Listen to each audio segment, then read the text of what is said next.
හරි. අපි ඉස්සෙල්ලා අර වීඩියෝ අන්තිම කතා කරා මොනවද මේ ස්පෙෂල් ඉන්ස්ටන්ට් වල තියෙන. කියන්නේ අපිට මේ කැම්පස් එකේ නෝට් එක දාලා තියෙන්නේ ස්පෙෂල් ඉන්ස්ටන්සස් කියලා තියෙන්නේ. මේක අපි ස්ටෑන්ඩඩ් එකේ තියෙන්නේ ඇප්ලිකේෂන්.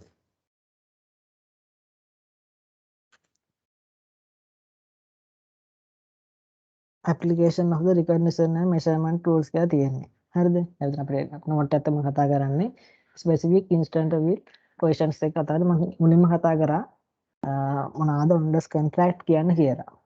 ආයෙත් ඒක අන්තිමට තියෙන එක. හරිද? දැන් මම කතා කරන්න යන්නේ restructuring ගැන. restructuring එක කරනවා නම් කොහොමද version එක කරන්නේ? අපි මොනවාගේ instant එක තිබ්බොත් අපි version එක කරන්නේ කියලා. හරි. මොකද්ද රීස්ට්‍රක්චරින් කියන්නේ? රීස්ට්‍රක්චරින් කියන්නේ නැවත ස්ට්‍රක්චර් වෙනවා. නැවත පරිසම්පාදනය වෙනවා කියලා දවස් තියෙන. එතකොට රීස්ට්‍රක්චරින් කියපුවාම අපි ඒක අනිවාර්යෙන් එක මම කියන්න රිලේෂන් එක ගියාම මේක ප්‍රෝග්‍රෑම් එකක් that planned and controlled by the management.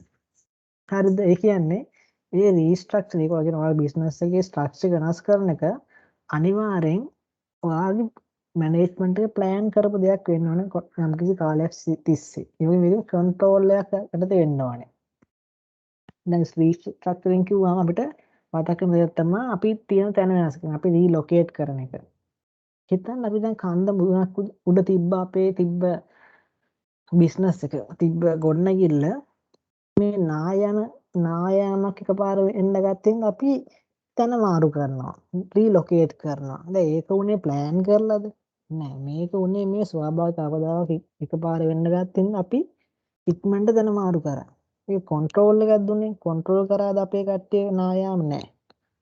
අපි එතනින් අයින් වුණා. ඒතර ඒ වගේ අවස්ථාවක් මේ අපි කියන්නේ රීස්ට්‍රක්චරින් කියලා. එතන මොකද එතන ප්ලෑන් කරලත් නෙමෙයි එතන කන්ට්‍රෝල් එකකුත් ඇතුව නෙමෙයි. නේ? අපි හිතුවේ නෑනේ අපි කන්ට්‍රෝල් කරන අපි කියන මෙන්න දැන් මේ දැන් අවස්ථාව අපි යන්නේ කියනවා. නෑ ඒක කිසිම කන්ට්‍රෝල් එකක් නෑනේ. එතකොට මේ එක ප්ලෑන් නැති කන්ට්‍රෝල් නැති හින්දා අනිවාර්යයෙන් එතන මේ රීස්ට්‍රක්චරින් වෙන අනිවාර්යයෙන් මේක ප්ලෑන් and control වෙන්න ඕනේ by the management. එතකොට ඒක අපිට කියනවා ඒක නෙමෙයි රීස්ට්‍රක්චර් එක මෙහෙම වෙන්න පුළුවන් විදි. sale or termination of a line of business. ඒ මොකද්ද?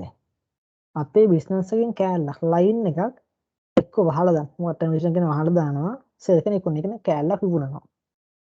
මේක විදියක් රීස්ට්‍රක්චරින් කරනවා. අනිත් එක තමයි රීලොකේටින් බිස්නස්. කියන්නේ තියෙන තැන මාරු කරනවා. ප්ලෑන් කරලා. හැබැයි ප්ලෑන් and control වෙන අනිවාර්යෙන් ප්ලෑන් and control වෙන්න ඕන. මේ කියන්නේ අපි ප්ලෑන් කරපුවා වගේ අපේ පාලනයටත් අවස්ථාවක් එන්න ඕන මේක. අනිත් එක change in management structure කියන්නේ අපේ ඉන්න මැනේජර් ස්ට්‍රක්චර් හිතන්න දැන් මැනේජ්මන්ට් දෙක තුනක් තියෙනවා. කියන්නේ levels එක එක්සිකියුටිව් ලා ඔය එකක ඔය මේ අනිවාර්යයෙන්ම ඉන්න බෑනේ. සාමාන්‍ය ඔපරේෂන් මැනේජර්ලා ඔය මැනේජර්ස්ලා කණ්ඩායම් නායක ඔය වගේ ගොඩාක් කට්ටිය ඉන්නවා. අපි කොස්ට් එක ඉතුරු කරන්න කමක් මොකක් කර දෙයක් ඉන්න අපි මොකක් හරි දෙයක් ඉන්න අපි මේ ලෙවල් එකක් අයින් කරනවා. අපි අයින් කරනවා ටීම් ලීඩර්ස්ලා ඕනේ නැහැ කියලා. ඒ ලෙවල් එක අපි අයින් කරනකොට ඒකත් අපි ගන්න රීස්ට්‍රක්චරින් එක කියන්නේ අපි මැනේජ්මන්ට් ස්ට්‍රක්චර් එකේ ලෙවල් එකක් අයින් කරනවා.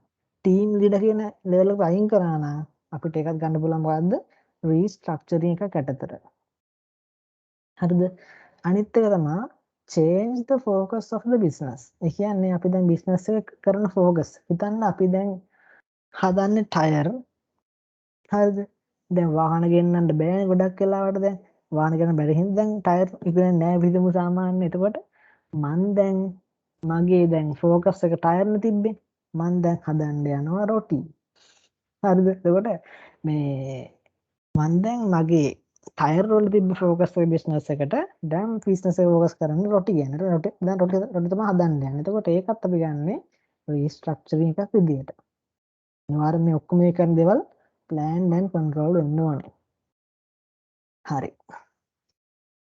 ඒතර ඒ තමයි රීස්ට්‍රක්චරින් එක කියන්නේ. අපි දැන් බලමු මේ රීස්ට්‍රක්චරින් එක අපේ තියෙන අපි ෆයිනෑන්ෂල් ස්ටේට්මන්ට් වල රෙකග්නයිස් කරන්න අපිට මොනවද වන ක්‍රයිටීරියාස් කියලා. හරි.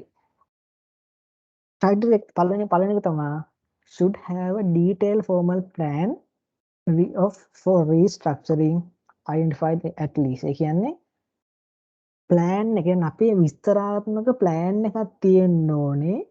අඩුම ගානේ මේ දේවල් ටික ඇතුළත්ත. අඩුම ගානේ මේක අනිවාර්යෙන් තියෙන්න ඕනේ. ඒක තමයි මේ රීස්ට්‍රක්චරින් එක බලපාන්නේ බිස්නස් එකටමද නැත්නම් බිස්නස් එකෙන් පාර්ට් එකකටද? මේක තියෙන්න ඕනේ. බිස්නස් එකටද නැත්නම් බිස්නස් එකෙන් පාර්ට් එකටද? පාර්ට් එකකටද?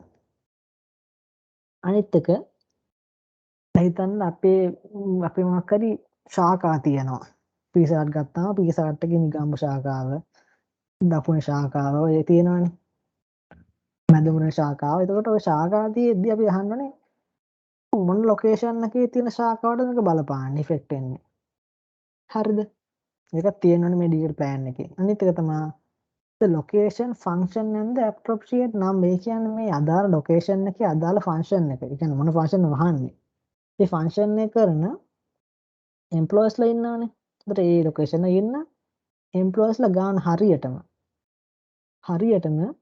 මේ රීස්ට්‍රක්චර් එකකින් හින්දා බලපාන මේ වහලා දාන සර්විස් එකක් දැන් මේ වහලා දැන් මොකක් හරි දෙයක් වහලා දැම්මාම ඒ සර්විස් එකකින් බලපාන මේ සේවකයෝ කොච්චර දෙනෙක් ඉන්නවද කියලා අපි මේ ප්ලෑන් එකේ තියෙන කොච්චර කට්ටුන්ගේ ඉෆෙක්ට් වෙනවද කියලා අපි කොච්චර සේවකයන්ට මේකේ ඉෆෙක්ට් එකක් වෙනවද කියලා අපි ඒක අනිවාර්යෙන් ප්ලෑන් එකේ තියෙන්න ඕනේ. ඒ වගේම මේකට කරන්න අපිට කොච්චර ගාණක් ඇයිද? හිතන්න ඔයගොල්ලෝ හිතා ගන්න පුළුවන් මේ ශාඛාවක් ඇහුවම සල්ලි යන්නේ නැහැ සල්ලි ඉතුරුනේ කියලා.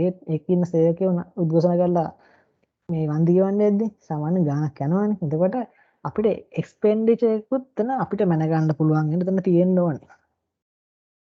හරිද? අපි දන්නවා රීලොකේට් කරනවා නම් අපිට එතන සල්ලි යනවා. අපි බිස්නස් එකේ ස්කෝප් එක වෙනස් කරනවා. බිස්නස් එකේ ෆෝකස් එක වෙනස් කරනවා නම් එතනත් අපිට සල්ලි යනවා. ටයර් අයින් කරලා රොට එතන ගත්තොත් ලිප් ගන්න නෑනේ. ඒ වගේ. අනිත් එක when the plan implement කවද්ද ප්ලෑන් එක පටන් ගන්නෙ කියලා ඒ ප්ලෑන් එකේ තියෙන්න ඕනේ පටන් ගන්න දිනේ. හරි. ඒක තමයි පළවෙනි රූල් එක. ඒක තියෙනවා අපි බලන්න මේ දේ. මේ දෙක අනිවාර්යෙන් තියෙනවා. අනිවාර්යෙන් මේ ක්‍රයිටීරියාස් දෙකම තියෙන්න ඕනේ. එකක් නෙවෙයි තියලා හරියන්නේ නැහැ.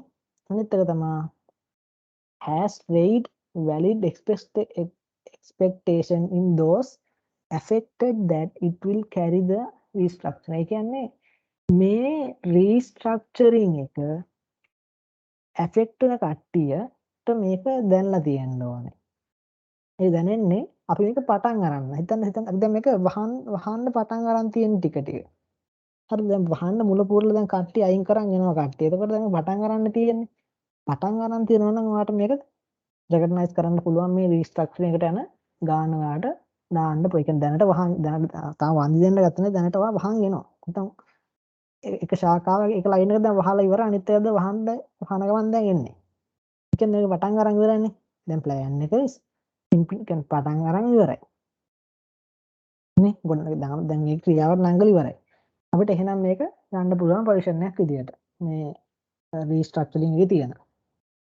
එහෙමත් තාම පටන් අරන් නැත්තම් මේක අඩුම ගානේ කියලා තියෙන්න ඕනේ ඉෆෙක්ට් එකක්. ඒ කියන්නේ දැන් ඔය වහන මේවල වහන ශාඛාවල ඉන්න කට්ටියට අඩු ගන්න කියලා තියෙනවා මේක වහන්න යන්න කියලා. ඒ කියන්නේ පටන් ගන්න නැත්තම් වැඩ වහන්න පටන් ගන්න නැත්තම් අඩුම ගන්න කියන්න ඕන අපි මේක වහන්නයි යන්නේ කියලා. හරිද? ඒ කියන්නේ අඩුම ගන්න අපි මේ මේන් ෆීචර් අපි දැන් වහන්න යන්නේ මේ ටික තමයි වහන්නේ. මේ බිස්නස් එකේ මේක තමයි වහන්නේ. ඒ කියන්නේ මේන් ෆීචර්ස් ටික අපි මේක ඉෆෙක්ට් වෙන කට්ටියට අපි අනිවාර්යෙන් අපි කියලා තියෙන්න ඕනේ. මේ දෙකම වෙලා නැත්නම් අපිට අර පළවෙනි එක මෙන්න මේක සැටිස්ෆයි වුණත් මේක දෙකෙන් කිසි දෙයක් වෙලා නැත්තම් අපිට මේ රීස්ට්‍රක්චරින් එකේ එක්ස්පෙන්ස් එක අපිට ගන්න බෑ ප්‍රොවිෂන් එකක් විදියට. හරි. අනිත් එක තමයි environmental policy.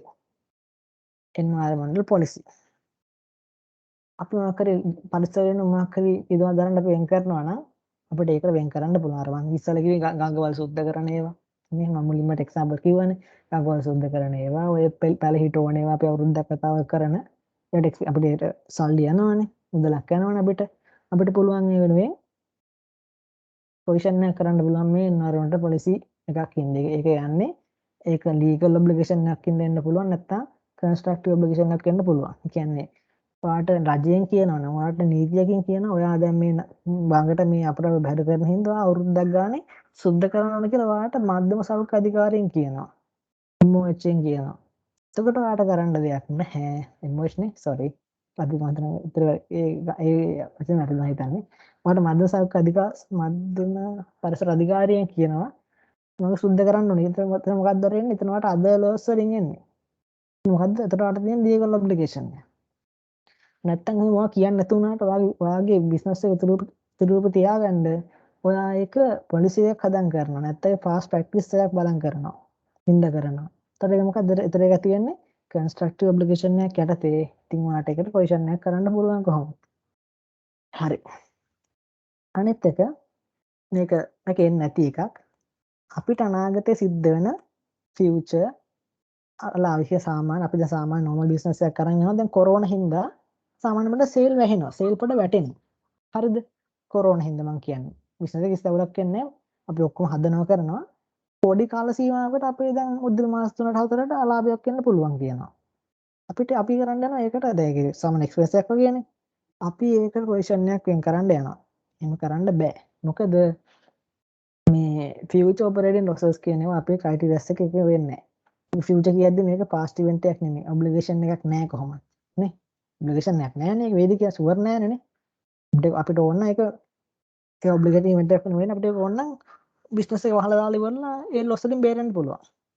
නේ? හරි. මේක ගන්න බෑ අපිට පොසිෂන් කරන්න බෑ ෆියුචර් ඔපරේටින් ලොසස් වලට. ඔපරේටින් ලොසස් වලට අපිට ගන්න බෑ. ඔපරේටින් ලොසස් වලට අපිට මේ පොසිෂන් කරන්න බෑ. මම හිතනවා තේරුණා කියලා දැනට. හරි. දැන් එනවා මේ අපේ ප්‍රොවිෂන් ඩිස්ක්ලෝස් එක අපි පොසිෂන් කොහොමද අපි එන්ටර් කරන්නේ. ඩිස්ක්ලෝස් කියවම ඕගොල්ලෝ හිතන්න එපා මේ මොනවාද මේක නෝට් වල වෙන්නද කියලා. මේ දැන් ඩිස්ක්ලෝස් කියන්නේ මේ අපි කතා කරන්නේ ෆයිනෑන්ෂල් ස්ටේට්මන්ට් වල ඩිස්ක්ලෝස් එක කතා කරන්නේ. අපි කොහොමද ෆයිනෑන්ෂල් ස්ටේට්මන්ට් වල අපි පෙන්වන්නේ අපේ මේවා ටික. පොසිෂන් පෙන්වන්නේ. පෙන්වන අවස්ථා මොනවාද? මුලින්ම පෙන්වන්න ඕනේ the carrying amount at the beginning and the end of the period. ඒ කියන්නේ ඔයගොල්ලෝ දැකලා ඇති සාමාන්‍ය ෆයිනෑන්ෂල් රිපෝට් එකක් ගත්තා නම් ඒකේ ගිය අවුරුද්දේ මේ අවුරුද්දේ දෙකේ ෆිගර්ස් තියෙනවානේ. අපිට කම්පෙයාර් කරගන්න. දැකලා ඇති මම හිතන්නේ ඔයගොල්ලෝ. එතකොට එතන ඔයාලට ගිය අවුරුද්ද දාන්න පුළුවන් මේ අවුරුද්දේ ඕපනින් බැලන්ස් එක තියෙන්නේ නේ. මේ අවුරුද්දේ තියෙන්නේ එතකොට ප්‍රොවිෂන් එකේ ක්ලෝසින් බැලන්ස්. එතකොට අපි එහෙම පෙන්වන්න ඕනේ මේ ප්‍රොවිෂන් එකේ ඕපනින් බැලන්ස් එකයි ක්ලෝසින් බැලන්ස් එකයි. හරිද? ඒ වගේම අපි අවුරුද්දේදී තව අපි දැන් වරන්ටි ගන්නවා. අපි දැන් මේ අවුරුද්දත් එකතු කරනවානේ. නේ? මේ අවුරුද්ද ඇඩ්ඩුන ප්‍රොවිෂන් එක වෙනම පෙන්වන්න ඕන නෝට් වල. සාමාන්‍යයෙන් අපි කරන්නේ මම ඔයාලට කරලා පෙන්නුවොත් දැන් මෙතන එක්සැම්පල් එකක් විදිහට මම account එක කරලා පෙන්නුවොත්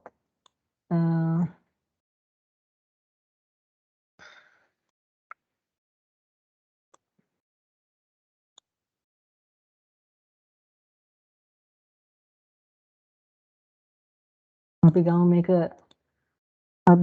ඉන්කම් ටැක්ස් ගමුනේ. Income tax provision. මෙතන ඉන්කම් ටැක්ස් කන්ට්‍රෝල් account එක මේක හරියද?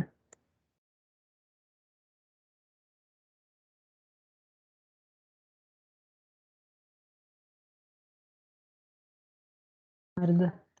එතකොට අපි දැන් මොකක්ද අපි දුන්නු සාමාන්‍ය අපිට ගිය අවුරුද්දේ වෙන්ක ප්‍රොවිෂන් එක තිබ්බා පටන් ගද්දී බැලන්ස් බ්‍රෝඩ් ෆෝවර්ඩ් තිබ්බ රුපියල් 17 තිබ්බා.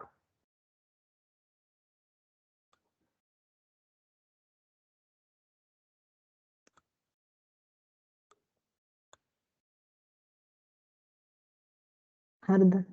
මේ අවුරුද්දේ අපිට දිහා බැලුවාම අපිට තේරෙනවා මේ අවුරුද්ද මේ ඉන්කම් ටැක්ස් එකක් රුපියල් 800ක්වත් ඒ කියලා. කියන්නේ P&L එකට යන ගාන නේ. 800ක්වත් ඉන්කම් ටැක්ස් ගෙවන්න කියලා අපි හිතනවා. දැන් අපි දැන් මේ අවුරුද්දේ ගෙවනවානේ. ගිය අවුරුද්දේ අපි ඉන්කම් ටැක්ස් ගෙවනවානේ. දැන් මේ තියෙන මොකක්ද? මෙතන ඕපනින් බැලන්ස් එක.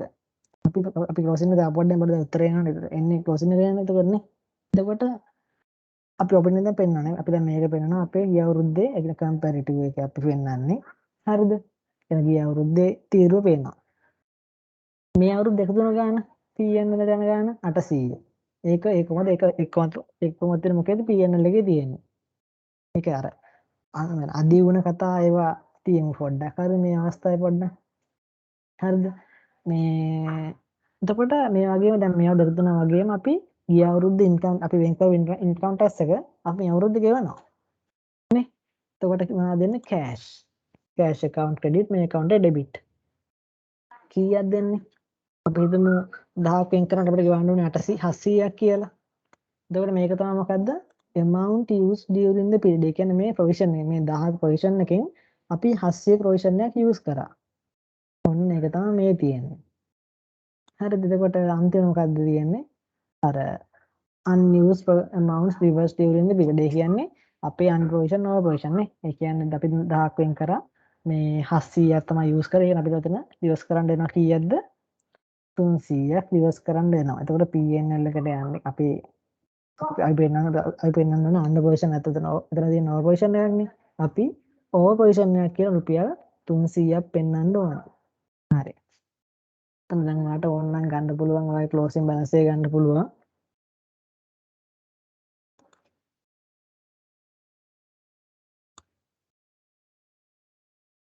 මට note number 3 එකට යන්නේ sorry එන්න ඕනේ ඒකට. ඒ note 3 එකට යන්නේ. ඒ note එකට නම දාන්න ඒක පොඩ්ඩක් එන්න මම කියන්න ඒක. 1100 closing balance එක. balance close down. එතකොට මම මේ දැන් මේක තියෙන්නේ ඔයා මේ අවුරුද්දේ ප්‍රොෆිට් එක බැලුවම ඔයාලට එතන ගන්න. කියන්නේ ප්‍රොෆිට් එක බැලුවම ඔයාලට එතන ගන්න. නේ? එතන මේක අපි දැන් ගේ ලෙවල් එක බැලුවාම අපි යන්නේ මේක note number 3 income tax එකනේ. එතන අපි දානවා මොකද්ද?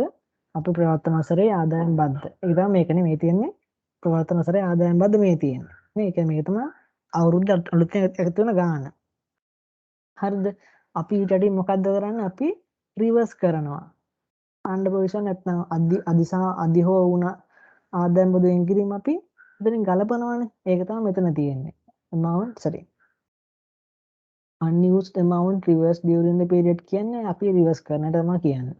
අපි note number 3 එකේ කරන්නේ. අන්න ඒකට මම ගාලා පෙන්නනොත් ඔයගොල්ලන්ට note 3 කියලා කියන්නේ.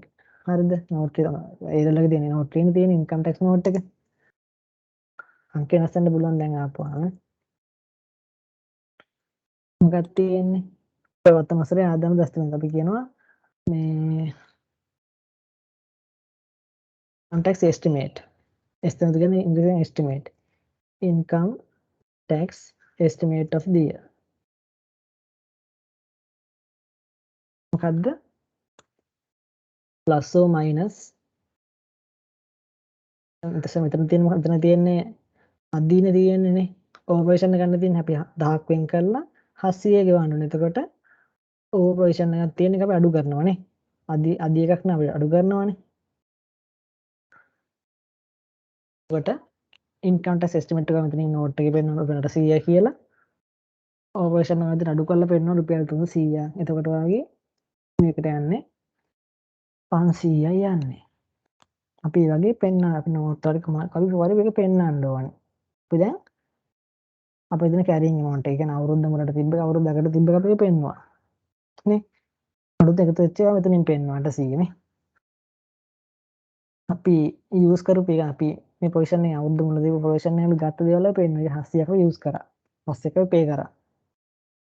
අනිත් එක අපි ගිය අවුරුද්දේ අපි පොසිෂන් එකෙන් අපි යූස් කරුව නැති එක අපි කියන්නේ 1000ක් වෙන් කරා 700යි අපි ගෙවන්න ඕනේ. අපි අර වැඩියෙන් තිබුණ ටික අපි අයින් කරලා දැම්මා. අපි ඒක අයින් කරා ඔපරේෂන් එකක් විදියට. ඒතර අපි මේ අවුරුද්දක එන්නේ 500ක් කියලා එන්නේ. එක්ස්පෙන්ස් එක ඉන්කම් ටැක්ස්. මෙතන මේ එක්සැම්පල් එකෙන් තේරුණා කියලා ඒ ෆිගර්ස් හතර ඔයගොල්ලන්ට. හරි. දැන් මම කතා කරන්නම් contingent liability ගැන. පොඩ්ඩක් අයිඩියා එකක් ගන්න කට්ටිය ආසද මොකද්ද මේ contingent liability එකක් කියන්නේ කියලා. contingent liability එකක් කියන්නේ possible obligation whose extends with confirmed by uncertain future event that are not wholly කියන්නේ සම්පූර්ණයෙන් within the control of the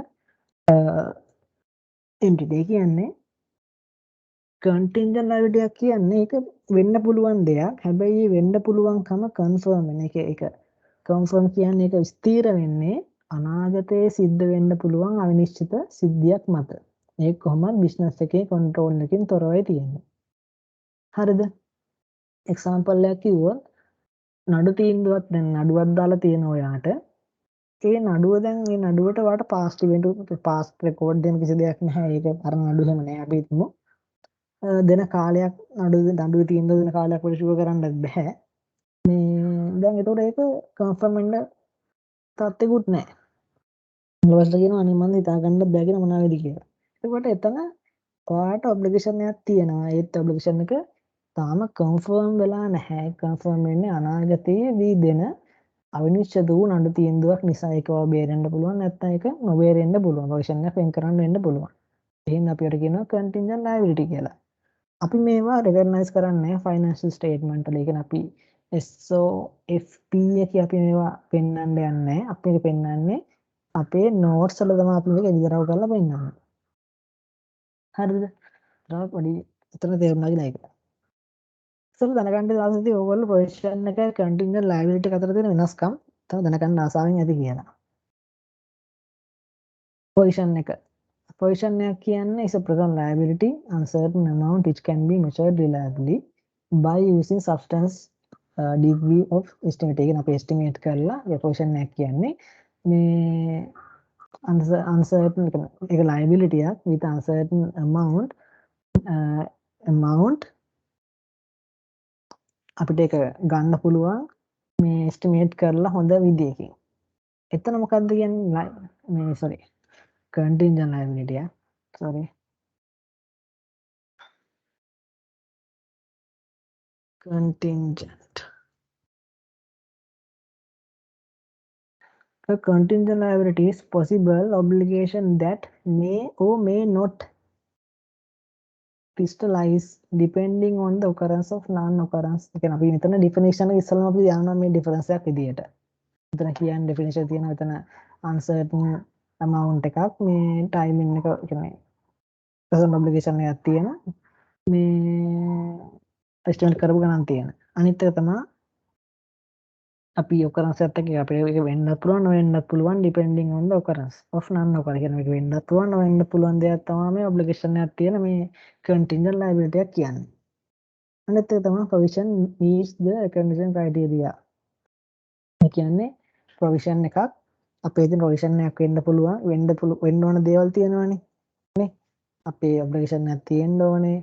economic resource outbound වෙන්න ඕනේ. best estimate එකක් කරන්න පුළුවන් වෙන්න ඕනේ. ඒවා meet වෙනවා. ඒ කියන්නේ ඒවට satisfy වෙනවා. ඒ contingent liability ඒවා satisfy වෙන්නේ නැහැලු. ඔයාලට දාලා බලන්න පුළුවන්. අනිත් එක provision is recognized when enterprise has a present obligation arise from past event. ඒ කියන්නේ අපි අඳුරගන්නේ present obligation එකක් තියෙනවා නම් past event එකකින්. and outflow of resources embodying ඒ කියන්නේ අපි economic resources යනවා නම් යන්න භාව්‍යතාවයක් තියෙනවා. ඒ වගේම අපිට ඒක ගැන reliable estimate එකක් කරන්න පුළුවන්. හරිද? එතන තියෙන්නේ භාව්‍යතාවය නේද තියෙන්නේ. දැන් මෙතන තියෙන්නේ එහෙම භාව්‍යතාවගෙන වලට එහෙම කියන්න බෑ. එන්නේ contingent liability include present obligation that do not meet.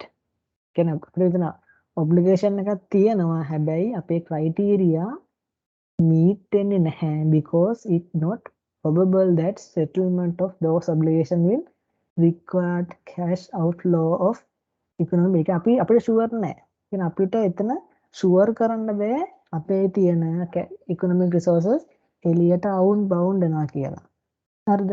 දැන් මෙතන කතා කරේ reliable estimate කරන්න පුළුවන්ද කියලා. මෙතන එහෙම කරන්න බෑ කිව්වා. මෙතන තියෙන්නේ criteria meet වෙනවා කියලා. එතන තියෙන criteria meet වෙන්නේ නැහැ කියලා. එතන තියෙන්නේ අපේ economic resources outbound වෙන කතාව. මෙතන කියන outbound වෙනවා කියලා. කියන්නේ ඒක ලස්සනට දාලා තියෙන එක නේ.